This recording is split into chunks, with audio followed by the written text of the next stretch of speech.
അരിമുല്ലപ്പൂവല്ലേ അഴകുള്ള മോനല്ലേ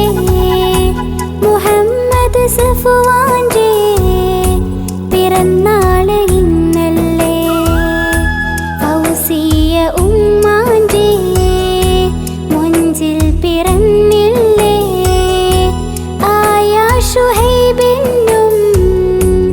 അഹദോൻ കനിഞ്ഞില്ലേ പിറന്നാൾ പാടാം സഫ്വാനിൽ ആശംസ നേരാം കൂട്ടുകുടുംബമിലിന്ന് പിറന്നാളിൻ നിശലും പാടി അരിമുല്ലപ്പൂവല്ലേ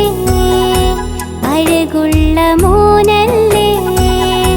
മുഹമ്മദ് സഫ്വാന്റെ